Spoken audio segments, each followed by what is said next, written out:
ኢራን ሰማይ ላይ ተመተው የወደቁት የጦር ጀቶች የፕሬዝዳንት ዶናልድ ትራምፕን በሰማይ አይነኬነት ሸነቆሮች። እዚህ ላይ ነው ሁኔታ ያለው።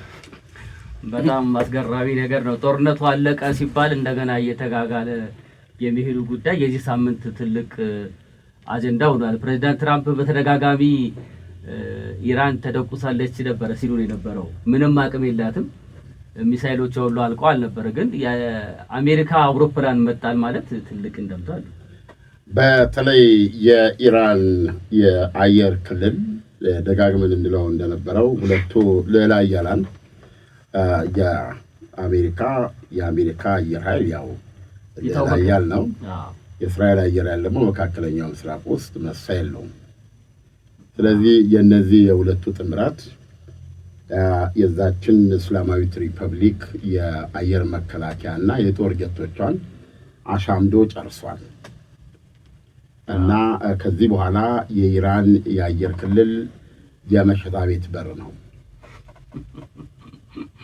እንደ ፕሬዝዳንት ትራምፕ ገለጻ የሚል ነገር ሁሉ ጊዜ ማስገባት ሊኖርብን ጋርበብ ነው እንጂ አይዘጋም።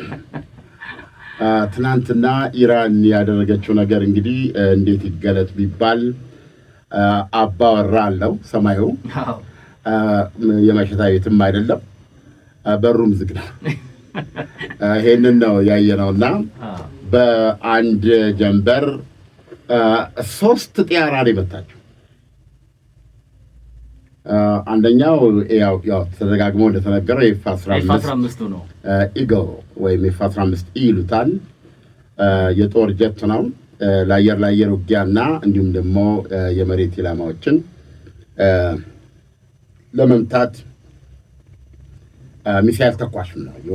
ከሰማይ ወደ መሬት አየር ለአየር የሚተኩሱ ሚሳኤሎች አሉ እና ይሄ ምንድነው ለአየር ዶግ ፋይት ለምትለው ደግሞ ምንድነው ፍሌክሲቢሊቲ ተጣጣፊነት ያለው ማለት ነው።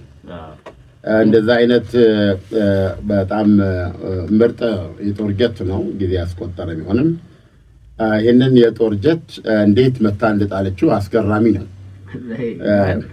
ኢራን በጣም አስገራሚ ተኩስ ነው ያደረገችው። እንደገና ፓይለቱ እየተፈለገ ነው የሚል ነገር ደግሞ አለ። ሁለት ናቸው አብረው የሚያበሩት። ጋቢና ውስጥ ከኋላና ከፊት ነው የሚቀመጡት። አንደኛው ዌፐንስ ኦፊሰር ይባላል፣ ተኳሽ ልንለው እንችላለን። ሌላው ስቲል ያም ይዋጋል። ያኛው ፓይለቱም ቢሆን እንደዚህ ሆነው ነው የሚበሩትና ሁለቱም ናቸው የወረዱት ተብሎ ነው የሚታመነው በፓራሹት። ነገር ግን አንድ የወረደች የፓይለት ወንበር አለ። እንደዚህ አይነት ምቾት በሌለ ወንበር ነው የሚበሩት ትላለህ። ወንበሯ ከሰማይ ላይ ወርዳ መሬት ተከስከሳ መስሎኝ ፎቶግራፏ የተነሳው ተቸርችፏል፣ በጣም ተቸርችፏል፣ ጠቅርሿል እና ከዛ ላይ ተነስቶ በሙሉ አካል ነው ወይ የነበረው። እንደው የሚያስነክስ ነገር አልገጠመውም ወይ ልትል ትችላለህ። ሰው ምንድነው ያደረገው? አንድ ወንበር ነው ያየነው እና የኢራን ማዕከላዊ ግዛት ሰፊ ሀገር ናት። ኢራን 1.5 ሚሊዮን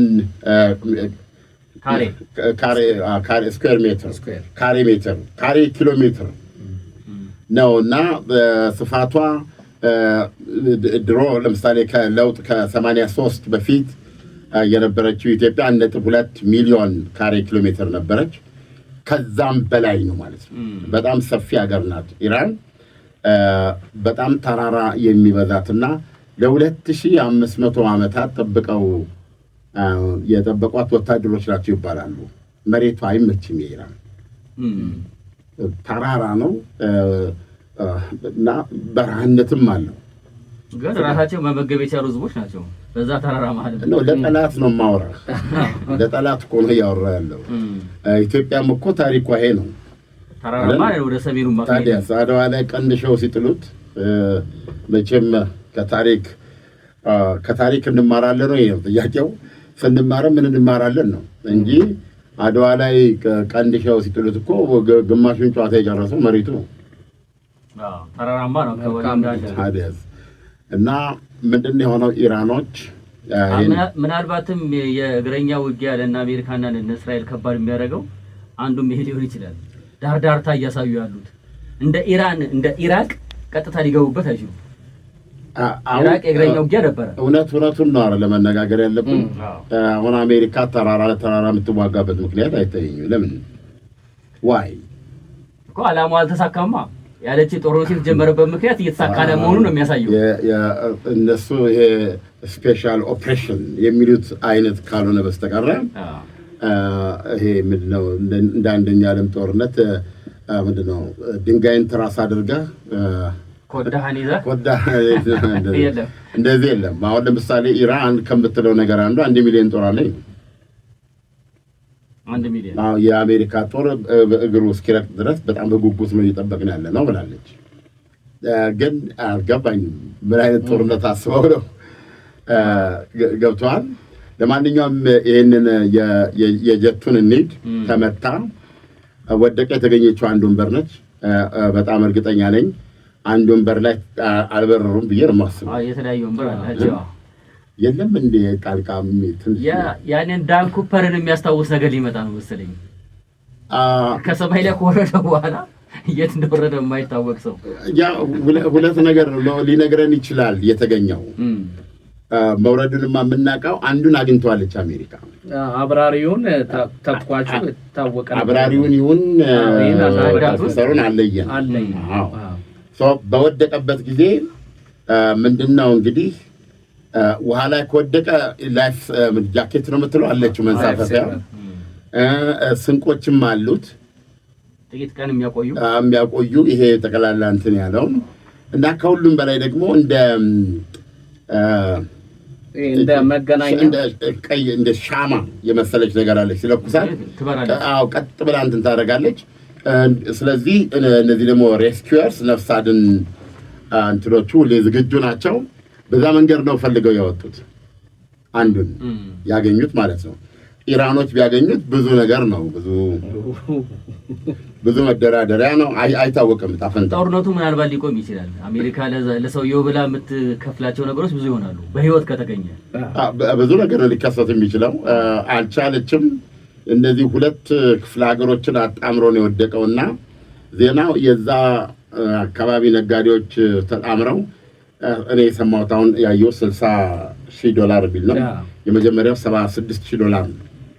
እሱም ፓይለት ያያችሁና ያስያዛችሁ $76,000 እንሰጣለን ብለዋል። እና ከኢራቅም ሰዎች ገብተው ሊሆን ይችላል። ከአካባቢ ያሉ አጎራባች ሀገሮችም በፍለጋው መሰማራት አለባቸው።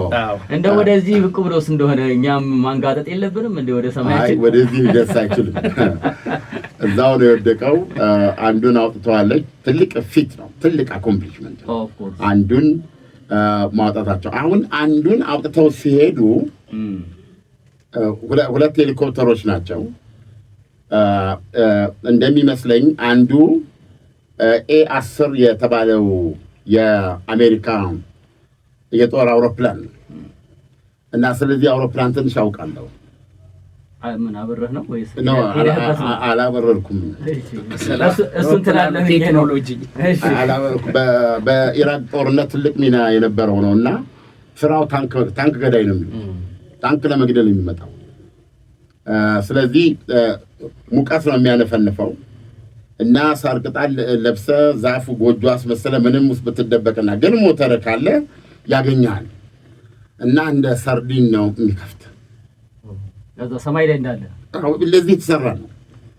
እና አሁን እሱ ታንኮችን በሚመታበትና የእግረኛውን ጦርነት በሚያቀልበት ጊዜ በቅጽል ስሙ ፉንግዬ ነው የሚሉት። መልካም አይደለም። የፓይለቶች ያወጡለት ስም ነው። አሁን ብዙ ጊዜ ከላይ እንደ F-15 F-16 ያሉ የጦር ጀቶች ያጅቡታል ማለት ወይ አንድ ወይ ሁለት ሆነ ማለት ሽፋን መስጠት። እሱ እዛ ግንባር ላይ ለቀማ ነው። ኤኒ ሙቀት የሚያወጣ ይሄ ብረት ለበስ ተሽከርካሪ ወደ ጦር ሜዳ የምትገባበት ኮምባት እንትን ነው። በወገን ላይ በጣም ጉዳት የሚያደርስ ነው። ስለዚህ እነዚህን እሱ ጠቅ እያደረገ የሰለጣጠቀው ነው የሚሄደው። እሱን ቀና ብዬ እመታለሁ ስትል ደግሞ ከላይ በቦምብ በሚሳኤል ርችት ተኩስባል። ስለዚህ በላ መመታት እና ስራው ነው። ጡረታ ሊያወጡት ይደርሱና ቆይ እባካችሁ ይሄንን እኮ የሚተካ እስካሁን አልሰራም እየተባለ ጡረታው እየተራዘመለት እዚህ የደረሰ አውሮፕላን ከኢራቅ ጦርነት ጀምሮ ማለት ነው። አዎ ከዛም በፊት በታንክ ገዳይነት ብዙ ሪካርድ አለው እና በታንኮች ያውቁታል። መጣ ደግሞ ኤፍ-15 እንደ እሱም ተመቱ እና እንደው የአውሮፕላኑ ባህሪ እነሱ እንደሚሉት ለእግረኛ ውጊያ ክሎዝ ሳፖርት ነው የሚሰጠው። ገብቷል። እግረኛ ሆነ ስትዋጋ የጠላት አርፒጂ ነፍስ ወከፍ በጆሮ ባናት በሚያልፍበት ጊዜ ህይወት በየሰኮንዱ በምትቀጠፍበት ሰዓት ላይ እንደሱ አይነት አብራዊ የጦር ጀት ሲመጣል እፎይ ተመስገን ትላለህ ማለት ነው። እና ከፊትህ ደግሞ እንትንም አለው ለሰው ይሄ መረሽረሽያ አለው፣ ለታንኩ መቅደጃ አለው። እፎይ ነው የሚያሰኘው። ስለዚህ እግረኞች እሱን ታላዩ አንዳንዴ ወኔ ሆነ አገኙ ወደፊት ለመገስገስ። በዚህ የተነሳ ጦርታው እየተራዘመ እዚህ የደረሰ ነው። ግን አሳዛኙ ነገር ቀርባፋ ነው። አሁን ትናንት ፍለጋው ላይ እሱና 2 ሄሊኮፕተሮች ናቸው የመጡት። ምንድነው የአሜሪካ ሄሊኮፕተሮች እነዛኞቹ አፓቼ አይደለም፣ ብላክ ሆክ ሶማሌዎቹ የጣሉት አሜሪካ ተዋርዳ የወጣችበት የጣሉት ብላክ ሆክ እሱ ነው። 2 ናቸው። ከዛ በኋላ ፓይለቱ ያን አንዱን አገኙት። እሱን ጫጭነው ተነስተው እየበረሩ እንዳለ ተመቱ። አንዱ ተመታ ሄሊኮፕተር አክቹዋሊ የሚጥለው እንትናል እንግዲህ እርግጠኛ አልሆንኩም በመትረየስ ነገር ይሁን ዋቴቨር ቀላል ውስጥ የነበሩ ሰዎች ቀላል የመቁሰል አደጋ ደርሶባቸዋል። ሄሊኮፕተር ውስጥ የነበሩ እና እንደምንም ያችን ሄሊኮፕተር ይዟት ሄደ ማለት ነው። አሁን ይሄኛው ነው ወይ የተመታው ነው? ይሄ አሁን ያልኩ ታሪኩን የነገርኩ ይሄ 10 ኢራን የቱ ጋር መታወት ነው የምትለው? ሆርሙዝ ሰርጥ አካባቢ መታወት ነው የምትለው። ባህሩ ላይ ሆርሙዝ ሰርጥ ነው፣ ሰማይ ላይ ሆርሙዝ ሰርጥ አካባቢ ነው። እንግዲህ የሚታመነው ይሄ አጅቦ ሄደው ነው። እና ምንድን ያደረገው ፓይለቱ ተመቷል። ነገር ግን ከኢራን ይዞት ወጣ። ሳምሃው ከኢራን ሰላጤውን ተሻገረው።